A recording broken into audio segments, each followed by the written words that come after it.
Hello friends, SentinalhMC here. Welcome back to our ChromatiCraft tutorial series.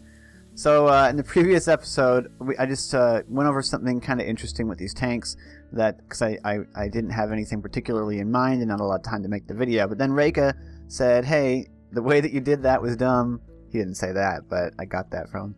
That, you know, you didn't show off a lot of the stuff that I was mentioning because your tanks were too small and they were totally full. So I went back through here and I made them too wide, and so not nearly as full. What you can see, in addition to the cool runes on them, is that they have this cool flowy pattern to them. They kind of the liquid kind of bobs up and down, but each of the different liquids do it at different rates. So lava, it really barely does it at all. Does it a little bit. Liquid chroma does it quite a bit. Water does it less so. Jet fuel does it about the same, it appears, as water.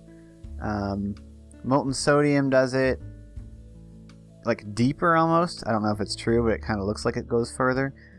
This liquid nitrogen does it at a kind of a funky little pace. Chlorine gas just goes nuts, probably because it's a gas. And so it's just going crazy up and down. Lubricant does it.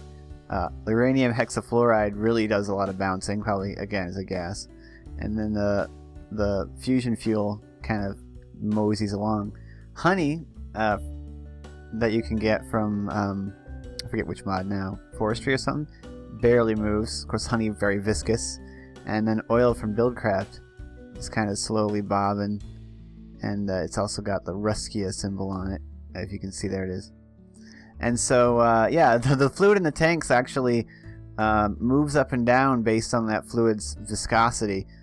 So lava, of course, is just molten rock. It's not very, it's very viscous, so it doesn't move very much. So yeah, it's kind of neat that the fluids are bobbing around. I figure at the beginning of these episodes, I'll take a look at these tanks and try and show off another of the features that Reika mentioned. So yeah, you can see here fluid bobbing around. Let's go over to our casting complex, and we'll start talking about the next thing that we're going to go over. We're going to start going over it in this episode, and it's going to be a couple of episodes to get through it all. I want to start talking about the Adjacency Cores. That's these things. A lot of people want to go into ChromatiCraft just for these. Reika said, you know, a lot of people just want the Tile Accelerator, or just want the Growth Accelerator, which isn't the best way to play ChromatiCraft. You know, it's really it's a fun mod, and you want to experience all of it. Now, there's a couple of things with the Adjacency Cores that we need to talk about, and that depends on how difficult you want it to be. By default, Adjacency Cores require no power. They just work. You place them down and they do their thing. Okay? I think it's default because I've never seen this symbol show up until just now when I changed the config. But by default, the config option for these things to require power is turned off. But if you want to, you can go into your configs and you can turn it on. So I'm going to show you how to do that, and then we'll be back. Okay, so now I'd like to show you how to go ahead and adjust the config, and if you want your adjacency cores to require power, and give a use for the Lumen distributor. So I'm here at the pack that I'm using. I'm using the Curse client, so it's under Minecraft instances, and then the instance I've got it named as is just my Sentinels tutorial pack. So once you're in the you know, if you're on the AT launcher, you'll just right-click on there's a button on the instance that'll take you to the folder. You just got to go to the mod folder, you know, the folder for it, where you see all the stuff, the mods and the configs. Go into the config folder. Then, since you have Reika's mods installed, you'll have a folder called Reika. So you'll open that folder, and you'll go to this one up here that says ChromatiCraft.cfg. All right, and you go ahead and open that one, and we'll use Notepad. And then it's actually really close to the top here. It's actually the first one. What you're going to want to do is you want to scroll down a little bit to Control Setup. And it's actually the very first one. Adjacency upgrades require energy. And this will be set to false by default. So you'll just change it to true, and that's it. So it's really easy to go ahead and adjust that and change it to true if you want those to require power, if you just want to make things a little bit more hardcore, or if you really want to use the Ambient Lumen Distributor. Alright, okay, back to the video. Okay, so if you want to turn that on, you can go ahead and do that. If you don't turn it on, holding Shift, which is the button that when you're holding it, it shows you what power type things need, won't do anything. But once you have it turned on, holding Shift will show these three sort of, it's like a wireless internet symbol right there on your little cores. Okay, and what this is, and this is what we're going to talk about in this episode, what this is referring to is, if we go into here and scroll over, and there it is, under multi-block casting, the Ambient Lumen Distributor. You can read about it. And it talks about needing to be in proximity to a node which weakly radiates energy around it, even capable of passing through solid barriers, though it's rather less efficient when it does. Anything that has this symbol on it, and I think these are the only things, unless Rake has added something. I think in version 15 is what I read. As of version 15, these were the only things that utilized this type of power. Maybe he's added things since then. We're in version 19 now. I'm sure he'll let us know in the comments. But that's what the symbol is, the Ambient Lumen Distributor. So we're going to go ahead and build it, and we're going to take a look at how to use it in this video. There's two things. Oh, darn it. What did I just do? Oh. There's two things to do with the Ambient Lumen Distributor. There's the block itself, which is this, which you place down, and it creates power field around it that can be used by these distributors. But if we scroll all the way down to the bottom where the multi-blocks are at, we'll find something to the right, I think it's under Endgame, called the Lumen Radiation. No, wait. The Lumen Radiation Pedestal. And what this is if you build one of these, and Reiki will correct me if I'm wrong, but from everything I've read, the Lumen Radiation Pedestal, you'll see at the top here, it has a Lumen distributor on it. What this allows is for these to transmit power between other Ambient Lumen distributors. So by default, these need to be connected to the pylon network directly. So I believe what this does is you could just build this, have it connected to the pylon network, and then have other distributors that aren't connected to the pylon network, they'll draw power from this. Reika will correct me if I'm incorrect. I'm pretty sure that's what that means. There's also this, the Atmospheric Lumen Broadcast Frame, which I don't know if it's related or not. I have to look into this thing. We'll talk about this later. But yeah, that's the two things for the Lumen Ambient Lumen Distributor, is the block itself and this Lumen Radiation Pedestal. You do not need this to use this. Okay, this is an upgrade. So you can just use the distributor, it's by itself, and that's what we'll talk about in this episode. So we'll go ahead and we'll grab one, because I forgot to do that because I'm so unprofessional. There it is, the Ambient Lumen Distributor, and we'll take a look at how to craft it. So we need an elemental core, so we'll go ahead and grab one of those. There it is, elemental core. So we need an elemental core. We need a couple of runes, so we'll grab one. Kuro, Nilla, Katrino, and Asvesti. So Kuro, Nilla, where's the Katrino? There it is, and Asvesti. So we'll go ahead and place those down. So we need to place them all one level below the table. Kuro diagonally to the left twice, Nilla diagonally to the right twice. So we'll go ahead and place that. 1, 2, so it goes under here. And of course, if you've been doing a lot of casting and you're not doing a tutorial like me, you'll probably already have those in place because they're used for plenty of other things. As Vesti goes 2 down, and Katrino goes next to that. So Vesti and Katrino, because this is basically the inner ring, is what I like to call it, of the standard arrangement, where you start with Kuro and you go all the way around and you have all of them in order. And of course that order is also the order that they're in right here, which is why I like to call it the standard order or the standard arrangement. Okay, we're done with those. Nope. I've already showed you how to craft elemental cores. Now we need the resources to craft the distributor, which is aura dust, iron ingots, radiative ingots, which you need to craft using the alloying process, resonant crystals, which we've gone over before, are mined from the end. and energetic essence, which, if you remember, you get from resonant clover. So let's go ahead and grab that stuff. So let's find it. 4 of that. No, I need 4 of that. And then 2 radiative ingots. And then we'll need a bunch of these resonant crystals. I'm not going to count it. I'm just going to grab a chunk. Iron ingots for 1, 2, 3, 4, 5, 6 iron ingots for aura dust. And then we'll have everything that we need. So 1, 6. And then the aura dust, which is right there. Okay, let's go ahead and craft this thing. So we'll place that here, and then we'll go ahead and build the actual recipe. So the energetic essence and then the resonant crystals. Energetic essence goes on these inner ring in the cardinal directions, and then the resonant crystals go in both corners, the corners on both rings. Okay, there we go. And then the iron ingots and the radiative ingots and the aura dust goes in the cardinals on the outside. So we'll put the aura dust in first, just because it's easier. The 2 radiative ingots go at the north side. Remember, make sure you're facing north. And then the iron ingots go in the remaining slots. So now we should be able to craft this. As you can see, it doesn't require any lumens. But unless Reka says otherwise, I don't think you actually need this unless you have this config option enabled. Alright, so let's go ahead and whack this. There we go. Now we have ourselves, they do stack, another Ambient Lumen Distributor. So what you'll then do with it is place it down in the world.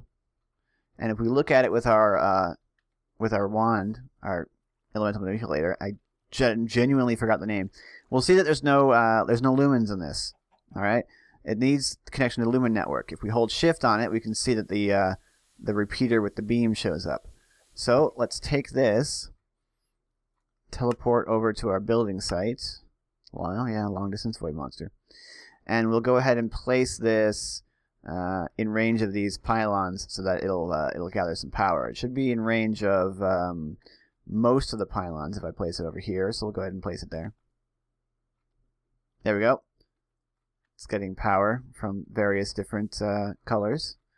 I'm surprised that the Zambaro... Oh, there goes the Zambaro. It's coming through now. I was like, why isn't that coming? It's coming now. And there we go. So now we have 4 different colors in here. We have the Rizova and Vesti, Zambaro, and Portocali. Of course, it can obviously store every single color, but we don't have every single color available to us here at the moment, so we don't have it. You can see this thing throws off a lot of sparks, and it looks pretty cool. So there we go. So if you hold shift, it gets bigger, and we can see the pie a bit better. So what can we do with this? Well, what we do is if we have that config enabled so that our these things require power, we place these in range. If we check out the book, I don't know if it says what the range is. There. So it can be built on a lumen radiation pedestal to broadcast power to other distributors. I was right. I swear. I scrolled through the lexicon and I go to the next page and it answers my questions. So good job. So that's what that does. We'll take a look at that in a future episode. Well, maybe we'll do it here. I don't know. So lumen reception range 24 meters. Now I'm pretty sure that's talking about the stuff you can build inside of here that takes advantage of it, or it could be talking about the distance from a repeater that it has to be. I'm not 100% on that, but if I go ahead and place something like this growth accelerator, which requires power now, we can see that nothing's happening. Well, why is nothing happening? Well, the type of power that these things need is if you have the... Again, I have to preface all of this discussion of the distributor by saying that your adjacency cores will not require power if you don't have the config enabled, okay? Now, where are they? There they are. Endgame. Adjacency cores. At least you're stupidly costly, and the last time you tried its original inventor yelled at you. That must be a reference to a mod author. They come in 8 tiers, each tier being more powerful than the last. localized effects may be ineffective over those things whose essence is less concentrated. Okay, so they take lumen energy if you have it. This is a growth accelerator that I've got placed here. I'm pretty sure the reason that this isn't filling is, of course, because we don't have the right power. If we look at this, we have the light green. We don't have the dark green. We don't have Kajani, which is probably, most definitely, the color that this requires. There, you can see that they're actually colored after the various types of lumen energy. So let's go ahead and place down this thing here. It's called the range expander, which, there we go. The range expander requires asvesti, so it's now got asvesti in it, and the asvesti in the distributor has been drained down a bit. You can see that. So yeah, so now you can see that that worked. Let's count ourselves out 24 blocks and place another one. So 1, 2, 3, 4, 5, 6, 7, 8, 9, 10, 11, 12, 13, 14, 15, 16, 17, 18, 19, 20, 21, 22, 23, 24. Boop. Alright, so this might be too far away. Move it closer. Boop. Still too far. Boop. Still too far. Boop. Still too far away. Boop. Maybe it has to be at the same height level. Boop. Hey, there we go. It worked there. Not there. Okay. So this is the maximum range. This is the maximum range, which is 1, 2, 3, 4, 5, 6, 7, 8, 9, 10, 11, 12, 13, 14, 15, okay, 16. So the maximum range for this right now is 16 blocks away from the distributor, right? So we can see this thing has power. Now it's not going to do anything because we don't have anything next to this for it to actually affect, right? So we'll be getting into that. There's 15 of these, so not every single color has one. I think the color that's missing is one of the blues. There's only 2 blues. I think there's 3 blues. Yeah. So one of these 2. I don't know. There's 15. There's not 16. We have the efficiency augment, which reduces lumen consumption. We have mineral enricher, which transmutes stone into minerals. Take up to rarity everywhere. We have the player imitation core, which will probably have its own video. The range expander, which is what we just placed down, increases the construct range. Healing cores repair adjacent blocks. Protection cores protect against explosions. Performance enhancer improves the performance of adjacent constructs. The block exchanger, which shuffles blocks around. I'm not really sure why you'd want that, but I'll have to talk to Reika about all of these anyway. The energy booster, which multiplies energy output. The heat relay, which exchanges and balances heat. I have to talk to Reika about best uses for this, but if it works with ReactorCraft, that would be really, really good. I assume that it does. Growth Accelerator ticks blocks around it 1 time per 5 seconds. Now this is the lowest tier. You've seen, if you've watched our Let's Play with Shiva, where we built the greenhouse, we were using these, and we were using higher tiered ones. It's called the Growth Accelerator because by ticking the blocks, it causes crops to grow much more quickly. It's basically like the watering can from, I think it's Extra Utilities, does basically the same thing. The capacity boost, which increases fluid capacity. The damage boost, which does nothing yet, apparently. And the tile accelerator, which is the one that everybody talks about, I think, because it causes time to go by more quickly for tile entities. So it'll speed up the process of a lot of different stuff. There's even an admin note on here, because I guess a lot of server admins blame this thing for crazy amounts of lag, which it doesn't do. And then the stability focus, which stabilizes constructs. I think this is mainly to do with, I don't know for sure, but when it says stabilizing constructs, I think that has to do with Thaumcraft and that enchantment thing that they have. I don't know. Like I said, I have to talk to Reika about all of these so that I can properly demonstrate them. So that's these.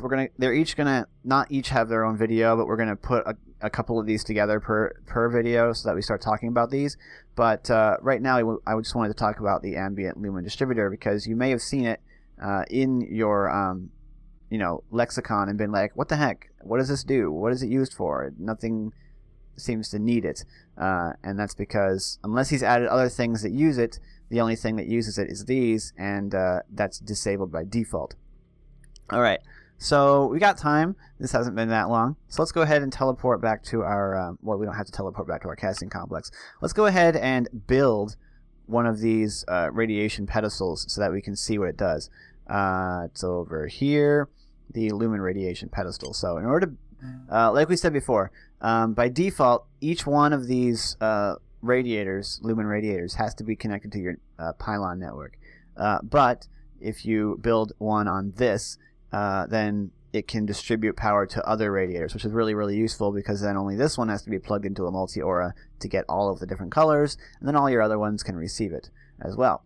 So in order to build this, we're going to need 30 crystalline stone, 8 beams, 4 columns, 4 corners, 10 of the groove 2, 10 of the standard stone groove, 8 crystalline stone bricks, 1 multi-chromic rune, the distributor itself, and 16 buckets of this stuff called Ethereal Luma. So let's go ahead and grab all of that. So I need crystalline stone, I need beams, I need columns, I need corners, I need both types of groove, and I need bricks. And I also need a multi-chromic rune.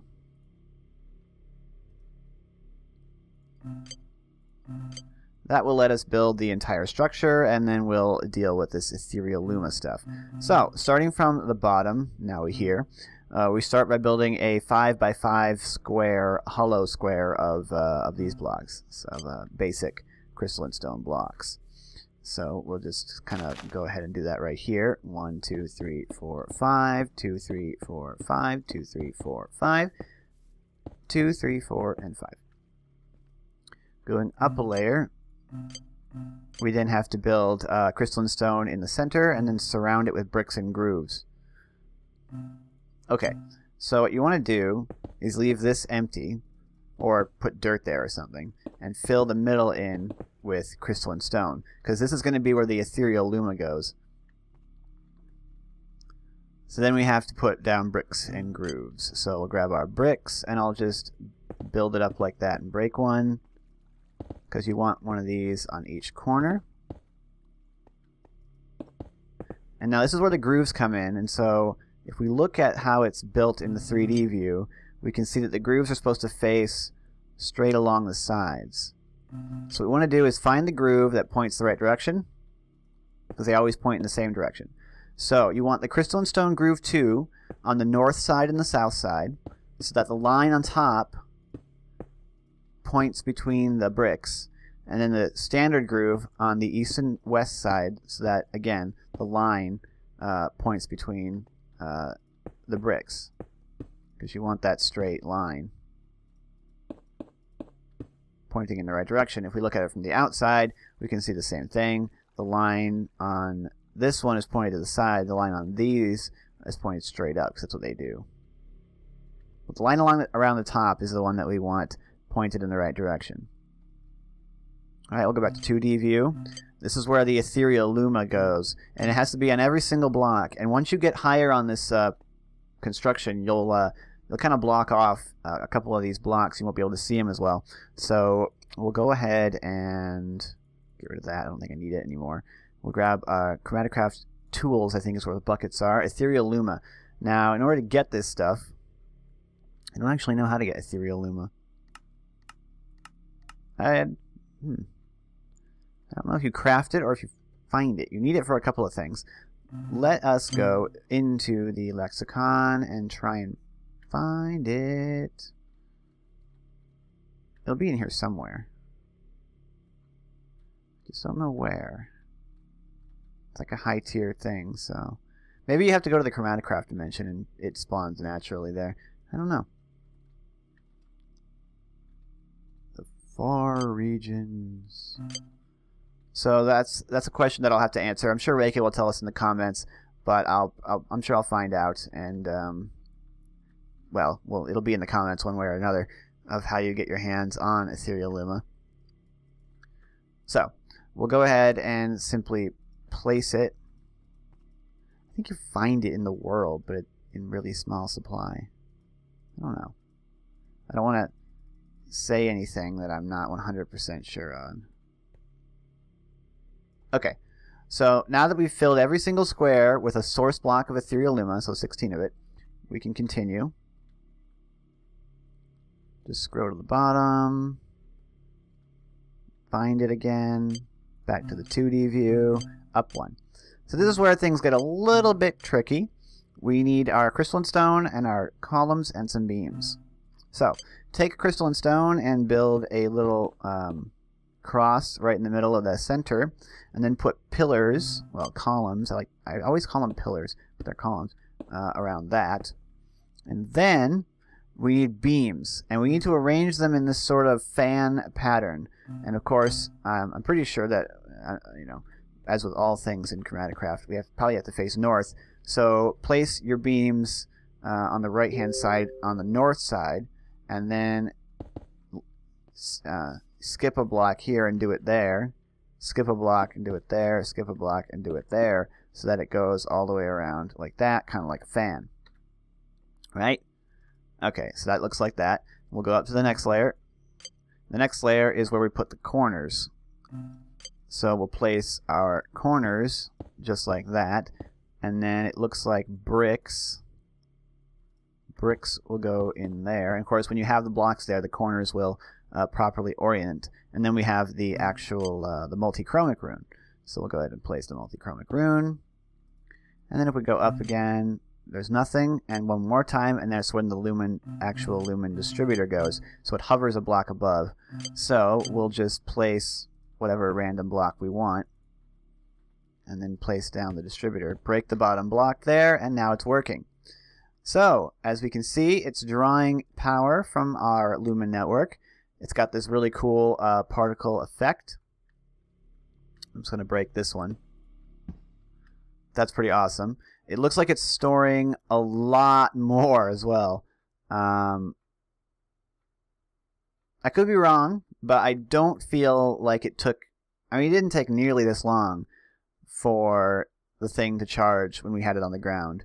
So I don't know for sure, so I'm not going to say 100%. I'm sure Reiki will let us know in the comments, but it feels like this stores more power. But I don't know for sure, so I can't claim that. Okay, this thing's taking a long time to charge. I think maybe my Zambaru pylon just is discharged and needs to recharge. But there we go. We've got that thing. Now, I'm not sure what the range on that is, but if I place another distributor way away from a pylon so it can't receive power straight from it, we can see it's got power, which is pretty awesome. How far away can we go? Even over here, it's receiving power. It's taking a lot longer because it's going through blocks, but it's receiving power. If I go way over here, I don't think it'll work. It's still working. So the range on that is quite long. Let's see, how far away can we be? Wow, it's still working.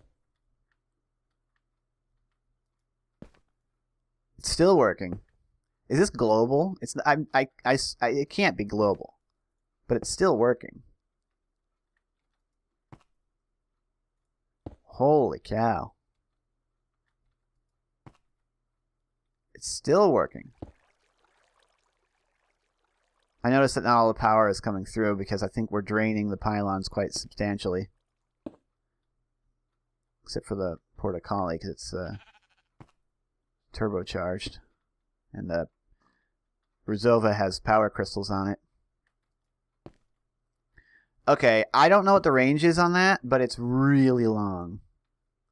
But I gotta find out now that I've gone this far out. I want to see it not work. It's still working, you guys. It is still flippin' working. It's still getting power from that radiation pedestal. Okay. Oh no, it did. It's still working. Okay, so I don't know if it's global or just has a really long range. We were at 300 we were over 300 blocks away from the radiation pedestal, and it was the Lumen distributor was still receiving power from the pedestal. So maybe Reika will let us know, oh, you were only like a few blocks away from it not working, or heck, maybe it's almost global. Whatever it is, it's definitely really far. So what we're getting at is, you basically, if you're using these a lot, so if you're using a lot of these and you have this config enabled for these to require power, which, you know, they're kind of expensive to get the high tier anyway, so it might not be necessary for balance purposes. But if you're a hardcore ChromatiCrafter and you want something else that drains power, you can totally do that. It does look like my Zambaru pylon is totally drained because there's like no energy in here at all. So yeah, that's this. So you probably only have to build one of these ever, and you'll be set, because I don't imagine you're going to be placing these 3 blocks away. But the ability to have like an outpost or something that uses adjacency cores 300 plus blocks away from your main location is actually pretty cool. So that's the Ambient Lumen Distributor, and this is the Ambient Lumen Radiation Pedestal, or whatever it's called. I already forgot the specific terminology. The Lumen Radiation Pedestal. Very useful upgrade. So there you go. So I hope you've enjoyed the episode, now that I've sort of tantalized you with these cores. In the next episodes, we're going to go through each one of these so that you can see exactly how to use it, and we'll try and take a look at some, like, I don't know, best use cases. Obviously, some of them, like the growth accelerator and the protection core, are really obvious as to where you would use them. But some of the other ones, perhaps, are a little bit more specific in their function, and this one doesn't do anything. So we'll take a look at some best uses for those. So thank you guys so much for watching. I really hope you've enjoyed the episode. Stay tuned for future episodes. Like and comment the video if you did enjoy it. It really helps me out. I know a lot of YouTube channels are really hurting right now because YouTube has been pulling some crap. But I want to thank you for sticking with me, and thanks for supporting the channel. Join our Discord if you'd like to chat with us. I'm SentinalH, and I'm signing out.